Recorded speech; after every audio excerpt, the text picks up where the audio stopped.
Okay, today on the workbench I have this space vehicle that says made in Japan, or Japan on the bottom. Operates on two AA batteries, which are sitting in here, and that's your latch. This is the on-off switch. The treads do not move, it moves on these wheels. Only one wheel is powered, the other one can slip so that it can turn, I guess.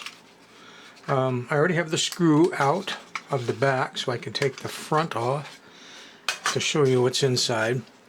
We have a flashing light, which would be under this yellow dome area, and then we have a worm drive motor set up here going down, and the little flasher is right down in there. Now let's turn this light on. There we go. Add a little bit more light so you can see down in there. Now the biggest problems I had with this, why it came to me, why it wasn't running, is where the battery contacts come up.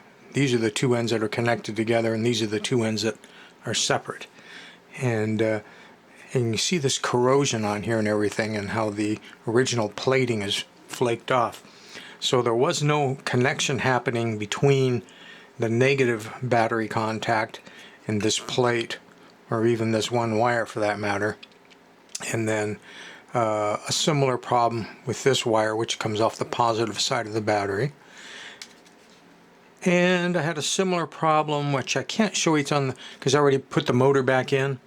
But on the bottom side of this motor, these style of motors, this half of this frame, that's one contact for the motor, and the other half of the frame is the contact for the other. You can see how that piece of metal just touches the frame. Well, that's supposed to supply the power to it once the switch, which when you move the switch, just comes over and rubs against a metal tab on the side, and that completes the circuit. But that's not a very good connection. So of course I had to remove the gearbox. I had to clean the motor because the motor wasn't running, lubed it up. Oh, and by the way, I found one thing that these little portable soldering guns aren't good for, and that's for anytime you have to heat up a large amount of metal. The tip is just too small. It doesn't have enough mass to hold the heat long enough to do the job. So I had to break out the old plug-in one and crank it up on high. Okay, back to where we were. Cleaned the metal on the bottom side of the motor and actually soldered it to the frame so that the other side of the motor was in fact connected to the frame, which it needs to be, because when this switch lever moves, like I said, it goes from the battery and just rubs right on the side of the frame, completes the circuit. And so there you have it. You have the motor running, you have the flasher working, like that, and it moves pretty quick. So let's put this thing back together here. So yeah, it came down to cleaning and lubing the motor, redoing 4 critical solder connections. Single screw holds that on there. Say, I do not know the name or the year. All we know is it was made in Japan.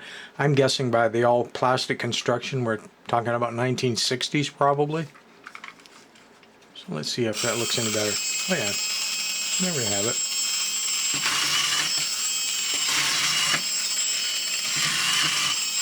Zips right along.